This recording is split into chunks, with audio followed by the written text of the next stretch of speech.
கன்னியாகுமரி மாவட்டம் இணையம்புத்தன்துறை மீனவ கிராமத்தை சேர்ந்தவர் கிறிஸ்டின் ராஜ்.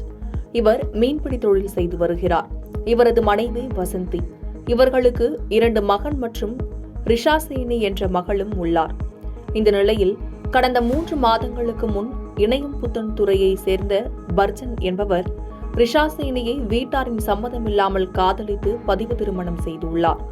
இதனால் பர்ஜனின் தந்தை கிறிஸ்டின் ராஜிடம் 150 சவரன் நகை கேட்டு மிரட்டி வந்துள்ளார். மேலும் நகை தராவிட்டால் மகளை வீட்டில் கொண்டு வந்து விட்டுவிடுவோம் எனவும் மிரட்டியுள்ளார்.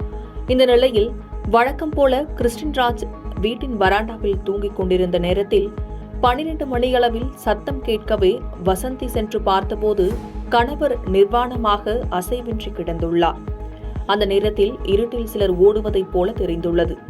அப்போது அங்கு மறைந்திருந்த பர்ஜன், நாங்கள்தான் உன் கணவனை கொலை செய்தோம், வெளியே சொன்னால் உன்னையும் உன் மகன்களையும் கொலை செய்து விடுவோம் என மிரட்டியுள்ளார். இதனைத் தொடர்ந்து கணவனை மருத்துவமனைக்கு கொண்டு சென்று பார்த்தபோது அவர் ஏற்கனவே இறந்து விட்டதாக தெரிவித்த மருத்துவர்கள் ஆசாரிப்பள்ளம் மருத்துவமனைக்கு கொண்டு செல்லப்பட்டு உடற்கூறாய்விற்கு பிறகு அடக்கம் செய்யப்பட்டது. இந்த நிலையில் கடந்த 16ஆம் தேதி வசந்தி இது சம்பந்தமாக புதுக்கடை காவல் நிலையத்தில் புகார் அளித்துள்ளார். மேலும் குற்றவாளி வெளிநாடு தப்பி செல்ல திட்டம் தீட்டியுள்ளதாகவும் கூறியுள்ளார். ஆனாலும் காவல்துறையினர் நடவடிக்கை எடுக்கவில்லை என குற்றம் சாட்டி உறவினர்கள் போராட்டத்தில் ஈடுபட்டதால் பரபரப்பு ஏற்பட்டது. 7ஆம் தேதி வெளியே படுத்திருந்தாங்க. நான் உள்ள படுத்திருந்தேன். 2 பிள்ளைங்களும் படுத்திருந்தாங்க. வீட்டை வெளியே படுத்திருந்தாங்க. சத்தம் கட்டது. சத்தம் கட்டு பார்க்கும்போது இந்த வீட்டாளுங்க மேலே இல்லை. நான் பின்னாடி சவுண்டு கட்டது. பின்னாடி ஓடு பார்க்கும்போது மேலே 5 பேர் நான் பார்த்து என்னை வீட்டில் அடிச்சுட்டு இருந்தாங்க. சத்தம் போட்டு சொன்னாங்க, நீங்கள் சத்தம் போட்டால் உன்னை மகளை கொண்டு போட்டோன்னு மிரட்டினாங்க. நான் சவுண்டு போட மண்டையில் அடிச்சுட்டு கீழே அங்கே உட்காந்துருந்தேன்.